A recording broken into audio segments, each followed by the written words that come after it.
հույս ունեմ առաջիկայում նոր աշխատատեղեր կստեղծեն, ոչ թե հույս ունեմ, այլ համոզված եմ, որովհետև կառավարության որոշումների նիստերի ժամանակ էլ դա երևում է եւ թոշակառուների թոշակ ամսական 11,000 դրամով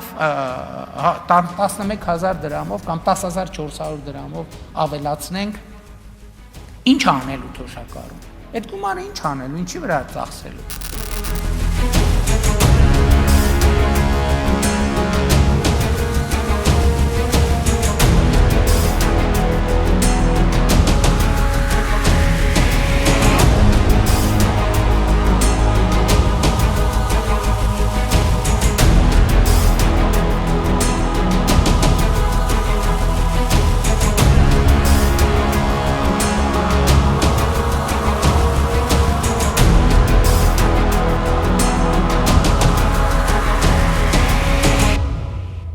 Եվ ասում եմ, այո, Հայաստանում աղքատություն կա,